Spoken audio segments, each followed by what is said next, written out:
in an easy way by your just giving me a sense of when you were at Saks. Give me the timetable. You were there from when to when, and 1946 to 1976. And during that period of time, you did a lot of different things. Give me a little historical profile. Well, let's see. I started out selling, and then I worked in the Bureau of Adjustment. Bureau of Adjustment. I went to...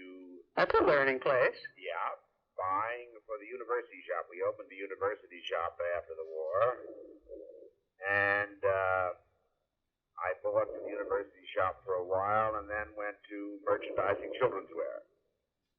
Uh-huh. And from merchandising children's wear, I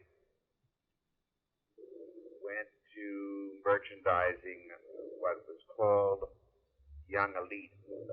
It was called Debutante when I got there, but it was called Young Elite. Oh, that sort of positions it in time, doesn't it? Calling it Debutante, then Young Lead. Shortly thereafter. Yeah, uh-huh. And then I did that for quite a while. Now, at the time I started merchandising... What year was that? Because I think that's the time when you and I got to know each other. Was that in the 40s? Gosh, no, I would think that was really in the 50s. 50s, huh? Uh-huh. I'm going to give you a wild guess that it was around 54. Uh-huh. And then I started merchandising shoes and cosmetics a couple of years after that. God, you really went across the board. Yeah. And actually, I merchandised really most everything except better ready-to-wear and accessories while I was there. Mm-hmm. And men's? Did you get into the men's area? I got into men's also, yeah. Uh-huh. And during that early period, obviously, it was Adam's time, right? Yeah, no, Adam was there roughly until, let's see, I was with Adam, I'd say 22 years. He must have left us about 68. What's the strongest memory that you have of that period? Well, we were trying very, very hard to put in things that would separate us quality-wise from other department stores or specialty stores. In other words, putting in, things like Sophie's ready-to-wear. We had 7 men's bespoke tailors working there. Mm-hmm. We had a ski slide on the 6th floor so that people would go into the skiing business. That was when it was very elite. That's right. April Harriman had to ask Adam for some pointers on how to open Sun Valley back in those days. Uh-huh. And the store was dedicated, and Adam was dedicated to the concept that we have to attract the better trade, because where they go, the others will follow. Was it also fair to say that Adam saw this store as a store for himself and his friends? Yes, I think that he felt that the store should have all the things that they might like. For instance, we put in a humidor.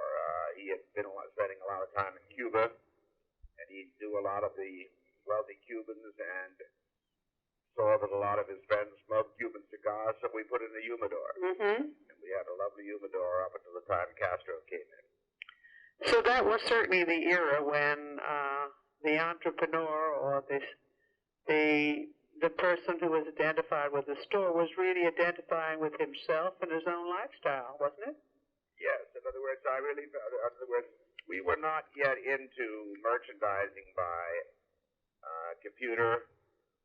We merchandised by taste and by the seat of our pants, and really tried to make the store something very special. Our big philosophy was that we were selling Saks, and we were not selling any other names but Saks. In other words, we sold everything that we sold had a Saks Fifth Avenue label. Mm-hmm. That preceded that time that we're talking about now, preceded a period of time when you actually took designer names out of the garments. What Adam was really trying to do in those days, and did quite well, was to attract people like Adolfo, who, by the way, I think is still exclusively with Saks, Ferragamo, who up until my demise was exclusively with Saks in our cities. In other words, he felt that we should try to get the best equipped designers we could find and tie them up so that if a person liked what Ferragamo did, they could only come to Saks to buy it. But you kept their, at that point, you still had their label. You were still promoting Saks. Their label if they were Exclusive, yeah. So the reach was for exclusive arrangements, but the real, what you really were identifying was that this particular criteria of excellence was Saks Fifth Avenue. Right. Is it also interesting that what you're describing as something that was obviously a very natural evolution, the creation of stores in the owner's image, was, even though we didn't give it a name then, marketing in its truest sense, it was identifying with specific focus on consumers that you understood. Exactly. And he surely understood the people with whom he traveled and worked and socialized and their lifestyle, and he was creating a store in their image.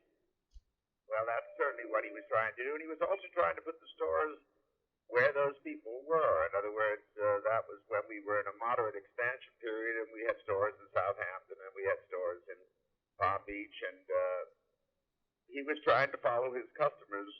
Where they played. If they went to Sun Valley to go skiing, we had a store there. Uh-huh. What was the impetus for the store that he had in Detroit, that first store in Flint, Michigan, wasn't it? Not in Detroit, not Troy. I'm sorry. One of the Petoskey later on. Yeah, what was the impetus for that? I tell you, the truth as I remember it is that Max Fisher was a great friend of Adam's and got Adam involved with some oil deals. Max was involved with Marathon Oil Company. Mm-hmm. And Max had a building which he felt would be great for us right next to General Motors. Mm-hmm. And Adam felt that that was a place to be, and I would guess that it started on a friendly basis and turned out to exist because it was the logical place to be. So then, basically, we're saying that so much of what was intuitive and so much of the decision-making process was a strongly personal one. Oh, yeah. With a personal vision.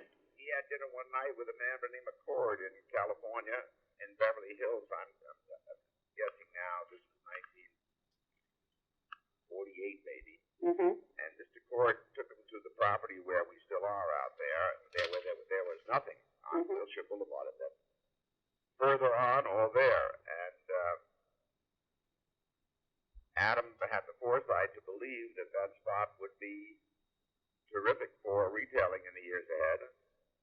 And much to somewhat of the surprise of the Gimbel family, said, we're going to build a store here. Mm-hmm. And in those days, rodeo was not a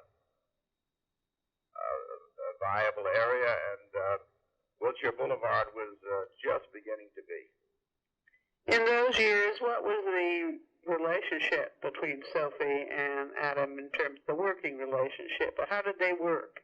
And how did they interface in terms of building this this quality image for the stores? Well, I think Adam had great respect for Mother's taste, and they had an ongoing discussion about things that they wanted to put into Saks and things that should be there that they didn't have. I remember discussing the food that we had in, that we put in, I can't remember now, 30 years ago from France. It was there exclusively. Fauchon? What was I think Fauchon. Yeah, for a while. And in other words, they would travel around, and wherever they saw something they thought was extremely good taste that was of benefit to people who were friends, like a humidor or Beaujon, they would put it in sacks. In other words, they were trying to operate it somewhat like a small family operation for the masses, if that's a good way to put it. And that was really one of the first mama and papa stores then, wasn't it? That's right, it really was. In other words, I tell you the truth, other than the way I had never thought of it that way, but wonderful. That's really what it was. Tell me about the impact this had on you, and when did you begin to think that you were going to want to be part of this whole way of life? Well, my mother married my stepfather when I was 5, and from the time I was a little boy, I would say that all that was really basically discussed at home, other than maybe political life, was retailing. What, how's this going? What should we do to that? And I guess I never thought I was going to do anything else. As soon as the war was over, because that took sort of 4 years out of one's plan, it just seemed logical that somewhere, somehow, I would go to work. And who were some of the retail greats that were at your dinner table and that you felt that you and your dad were close to, that were creating this kind of environment for you to be in? Well, I would say that Adam was very, very close with Stanley Marcus, and he loved Andy Goodman, and he had a lot of respect for this terrible, I'll show you how things happen, the lady at Lord and Taylor, Schaefer. Dorothy. Dorothy Schaefer, back in those early days, and he was a very good friend of Hector. Hector Escobosa. Call him Hector, blow your nose, but Hector Escobosa. Oh, my memory of him is special. He took me from cellar to roof and took me into all the stock rooms and turned the clothes over to show me the seams, to show me why he buys what he buys. Well, Adam had a great respect for those guys, and he had a terrific philosophy that there was room in America for a nationwide bird dog Goodman, if you want to call it that. Did he have that? Did he really have that concept? Oh, yeah. In other words, he wanted... He wasn't just following his friends and customers into the playgrounds of America. He also was beginning to think of the fact that Saks Fifth Avenue could be a national brand. Well, now, when Adam died, we had already gotten up to about, I'm going to give you, I guess, 30 stores. And he really felt that the whole country had enough people in enough cities that we were not in, that we could afford to exist as long as we represented something special. In other words, as long as we were not just trying to compete with the run-of-the-mill department store in their own city already. But he was ready to take on what certainly was true in that era. There were really quality specialty stores in those cities, but he still felt that there was a Saks Fifth Avenue image that could find a home in these cities. Well, he wanted us to be more exclusive, really, than let me say, in Los Angeles, of course, before we got there, there was... there was a Bullock's Wilshire. And he felt that Bullock's... Or Magnin. In other words, he felt a lot of those stores suffered from the fact that they were not very international. In other words, we had very active offices abroad in Italy and France and England and so on that we used a lot. In other words, we had it sometimes 20-25% of the merchandise we bought in a department might come from abroad. And he felt that we could have better, more attractive merchandise because of our buying muscles and our buying power than some of the local people who were very, very good. In other words, not downgrading their abilities, but the fact that they didn't really have access to things that we might. In other words, a more cosmopolitan approach to content of a product, an international travel. I give you an example I remember well. He said to me one day, he said, you know, we got to have the best men's factory in the world. It's got to be better than Oxford. And we got to make our own suits and our own sport coats. And we started the thing called Fashions for Men. And Fashions for Men was a big, when I say big, it made about 200 suits at the end. It was making like 200 suits a day, 1,000 suits a week for ourselves. And they were all really beautifully made. And the reason we did it was that he didn't want us to look, again, or fit like an Oxford or a Hickey Freeman or a Hart Schaffner Marx. In other words, he wanted us to have something that was a Saks fit, a Saks look. Mm-hmm. Mm-hmm. And we were really, you know, we made our own shoes. We had a factory that made Fenton shoes that a fellow by the name of Izzy Lauer ran for us. Oh my gosh. When I got there, we had Izzy, and when I left, we had Izzy, and Izzy made for us. How do you spell the last name? Lauer, Lauer. Uh-huh. The shoes were called Fenton. They were sure. Fenton last. Uh-huh. And I then went to Paris, oh my gosh, 1954, 55, and hired Roger Vivier to design shoes that we made in this factory in America for us. In other words, he would sell us designs twice a year, Mm-hmm. and we would buy these designs, and we would produce our own shoes.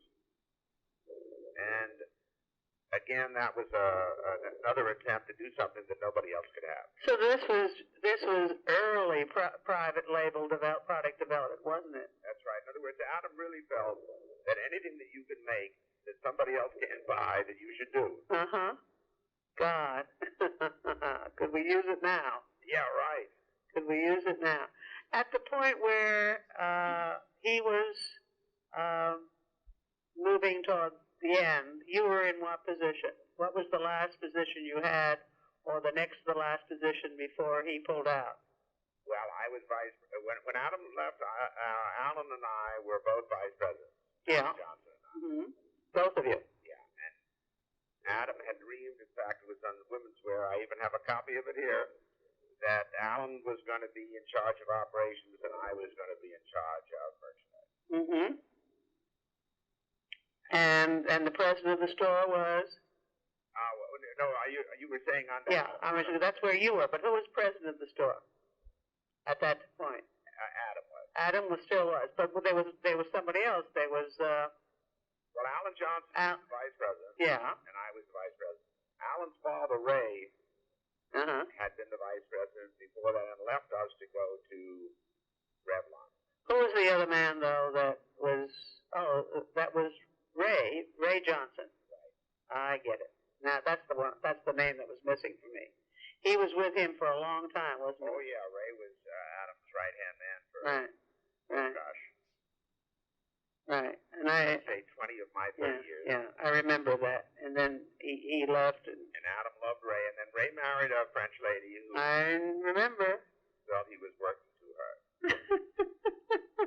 Or something. Now, and Charlie made him a terrific offer because Ray was terrific with people, and Charlie was having a lot of personnel troubles. Uh-huh. And Ray went there and stayed there for a little bit. Ray Johnson, right. So you were both vice president. Right. After Johnson left. Is that right? Correct. Okay. And then when Adam died, what happened? Bruce Gimbel, who was the chairman of Gimbel Brothers, didn't want me to fill the job that Adam had hoped I would, and gave it to a guy by the name of Gordon Franklin, who was in our store for a long time. Mm-hmm. And Gordon Franklin did it for about 6 months, and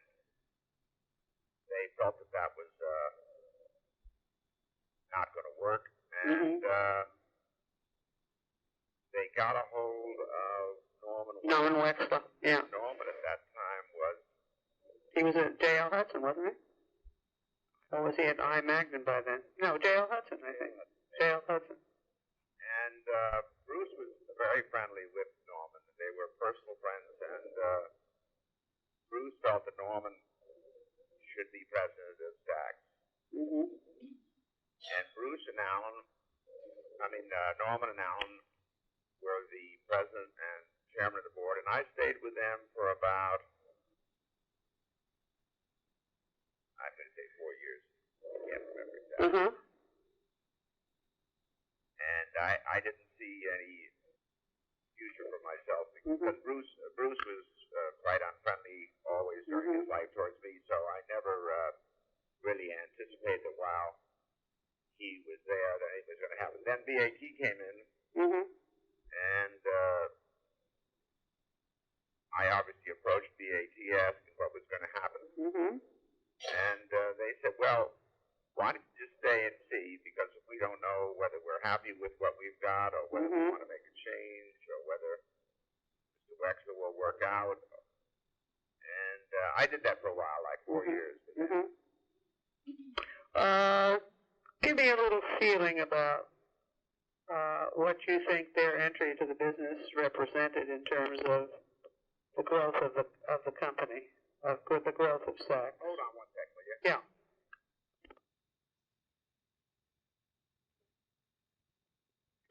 Hello?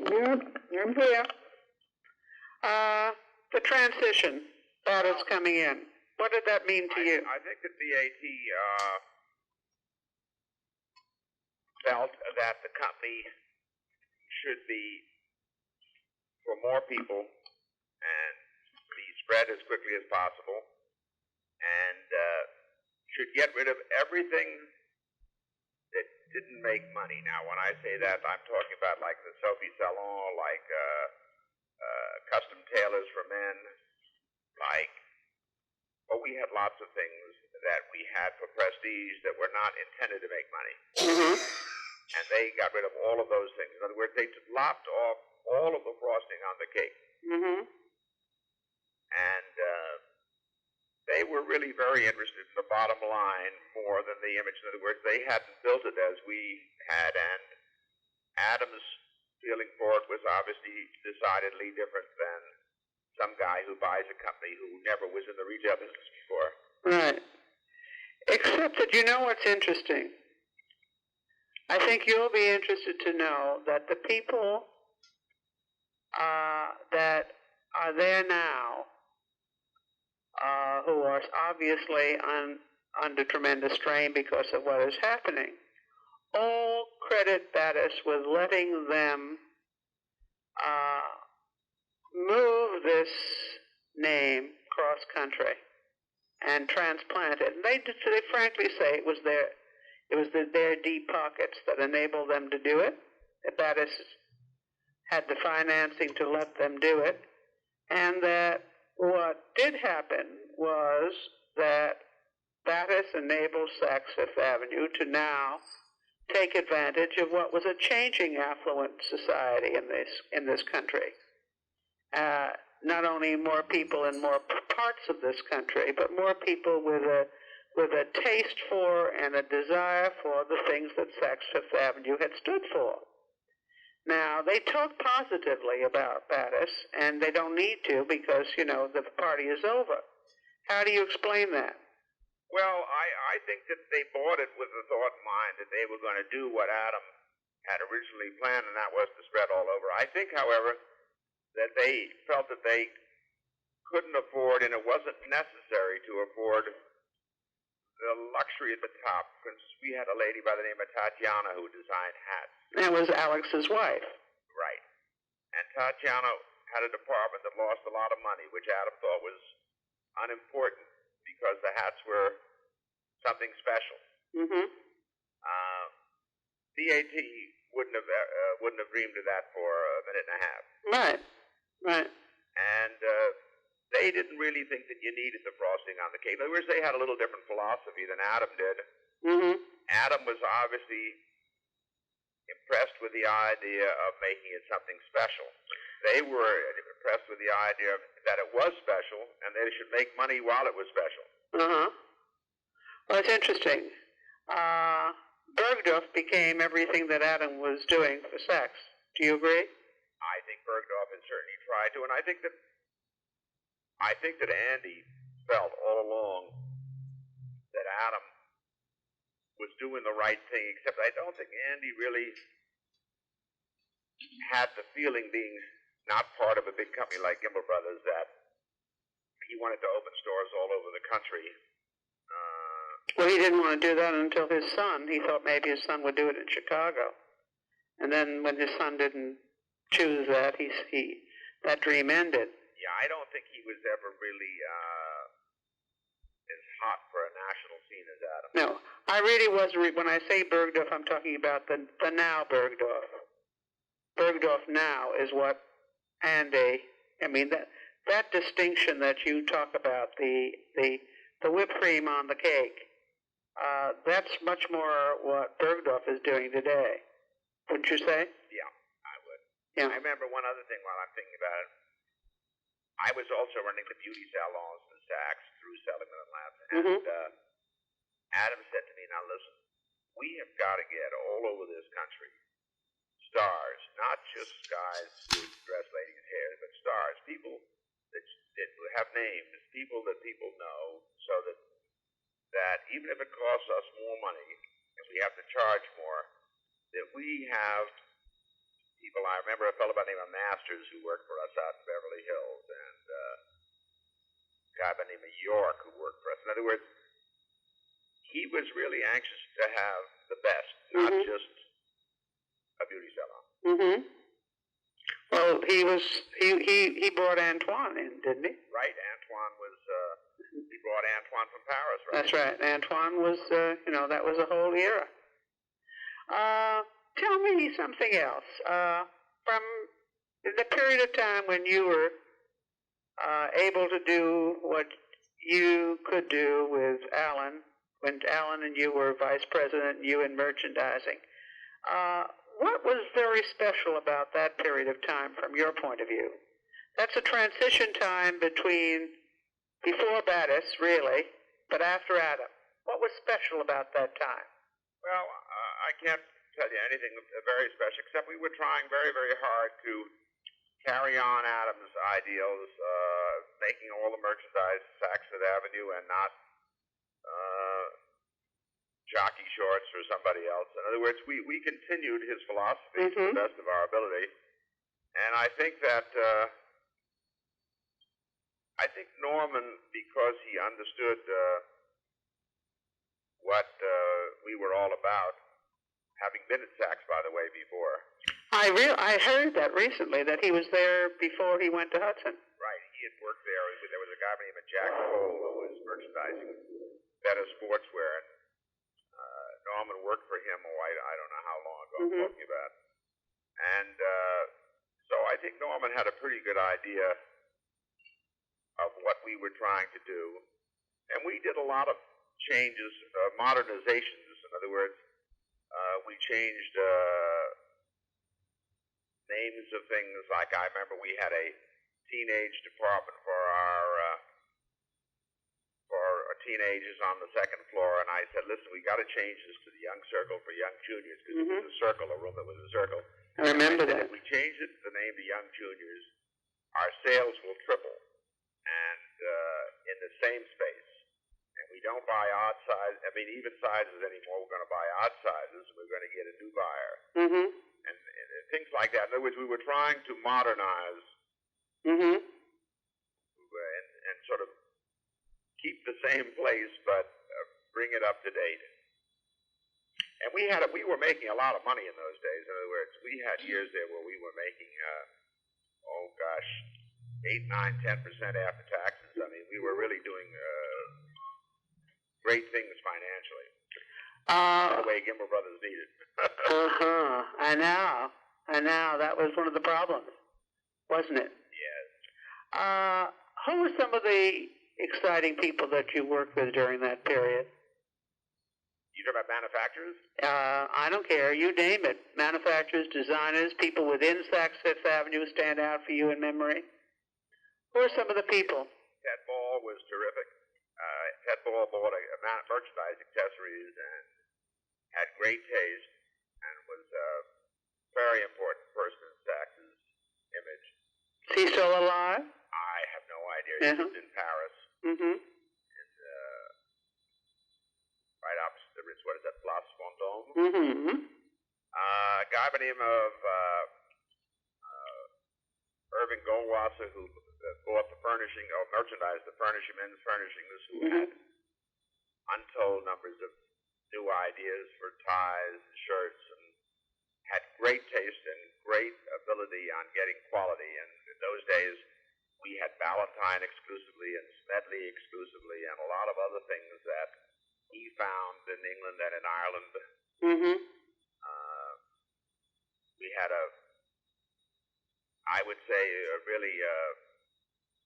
we had a wonderful, better merchandise manager by the name of Rubenstein, who I don't even know if he's alive. He was in coats, wasn't he? I beg your pardon? Wasn't he in coats and suits?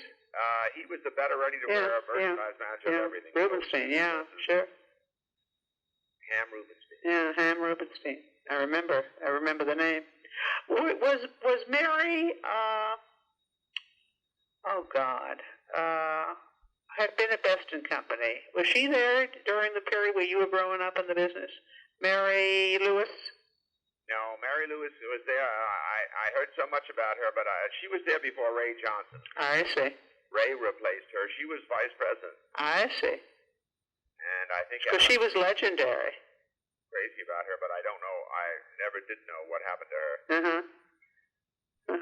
Who was in communications? Who did the advertising in the period that you were there? Oh, we had a lot of people. I remember one particularly, Sarah Penoyer. Oh, seriously? Yeah. I didn't know that. I thought she was Bonwatella. No, Sarah was with us a long time. She was. Isn't that? A wonderful guy who was with us a heck of a long time. God knows what happened to him after. Isn't that terrible how these... No, that's okay. Just remember what you remember. That's all I care about. Let me ask you one thing that I think is important. If I asked you what were the elements that contribute to the staying power and its reasons for having sustained a vision of what the store was in Adams' times, in these times of turmoil, what were the elements that you think made that happen? Why do you think, with all of the whirling dervishes that are going around, with all of the changes, with everybody, changing businesses from what they really originally were, why has Saks Fifth Avenue not only transplanted successfully cross-country, but maintained its mission, its original vision? Well, I think that Saks had a great desire for quality and had a terrific reputation for exclusivity and for better merchandise, better shoes, better dresses, better ready-to-wear, better hats, better anything. And I think that that people, when they had a Saks Fifth Avenue label, felt that they were getting something better than the normal. And I think that even today, when people proudly tell me that they just were in Saks and how wonderful it was, and I obviously haven't had anything to do with it in 12 or 14 years, they're happy to tell me because I think they're happy they went to Saks. Well, you're lucky they don't give you all the complaints, too. Well, down here I'm lucky. The lady who runs the store doesn't have many complaints. Good. Is there anything else you think I should know before I tune off? Gee, I think that you probably know much more about it than I do. It seems to me like an ice age ago. Oh, it isn't. It isn't. It's only how many years ago? It's only a decade ago, isn't it? Yes. Just about a decade ago, and I suppose if you measure it in terms of today's tremendous rate of change, that is a dinosaur time ago. But the fact... Seriously, if I were to say one thing. Yeah. I think that Adam had a great, great feeling for quality, and he was not so much worried about being overstocked as he was out of stock. In other words, Oh, I love it. I love it. the store was always, in other words, if you ran out of something and somebody complained, he would be very disturbed. But if you had to mark down something, unless it was ugly and you shouldn't have bought it in the first place, he would say, well, listen, who knows, you sold 200, you got 100 left, you should have bought 100 less. You know? But we had good stocks. In other words, I don't think anybody ever went there and couldn't find something. Uh-huh. And so I would say quality, image, and quantity. Uh-huh. The three things that really made it what it was. Really, a belief in what you were doing is what you're saying. Right. A belief in what you were doing and gave his merchants the feeling that they should believe in what they were doing. I must tell you one story before I go. Well, tell me. I remember a day sitting in his office when Alan Johnson came in, and Alan said, Adam, I got to talk to you about something very important. So Adam said, what's that? He said, listen, we have got to stop mailing charge slips to customers, and we've got to put in a plastic card that we're going to mail to all the customers, so when they go shopping, they present the plastic card, and we now have all of their accounts on a computer. Mm-hmm. So I remember Adam saying to him, have you lost your mind? He said, what the hell do you think this is, a gas company? He said, these aren't gas stations we're running here. He said, we wouldn't do a thing like that. You've got to be sick. So Alan said, no, listen, Adam, this whole thing's getting out of control. We got thousands of slips of paper that we're packing in. You know, we used to send a bill with the receipts or whatever the hell they were, the invoices, all wrapped in a bill, so that when you got them, you could leaf through them and see where your signature was. Mm-hmm. And I got to tell you, it took Alan maybe a month to even let Adam to listen to some intelligent man, and I can't remember if it was IBM or who it was, come in and explain why the future of the business depended upon having decentralized information in one area, so that if Beverly Hills, if a lady shopped at 4 stores, she had one card, she didn't have to open 4 accounts, But you had charge accounts then, didn't you? We had charge accounts, but you had a little. In other words, the cards that you got to show had nothing to do with going in a machine. Uh-huh. Wasn't computerized. It wasn't computerized. Uh-huh. And I remember he thought the worst thing was for our customers to think they were in a gas station. I love it. I love it. Well, that was the only thing he was wrong about. Sweet, and I hope I helped a little bit. You did. This is a question of tact. Do you think if I'm going to be speaking to Norman Wexler, and I have obviously spoken to Alan, and even speaking to people like Doris Shaw, and obviously the more recent people, do you think it would be considered a miss if I didn't try to track down Gordon Franklin? No, I think Gordon could add a lot. I don't know where Gordon is. Nobody seems to know where he is. Huh? Nobody seems to know where he is. Do you know who I could call to find out? Oh, I have nothing excited to. I lost track of him maybe 20 years ago. Mm-hmm. Okay. Thank you. Good luck. Well, I hope you're going to come up on the 14th. Well, if you send me an invitation, I'll sure consider it. Are you kidding? Of course we're sending you an invitation. Okay, great. Bye-bye. Bye.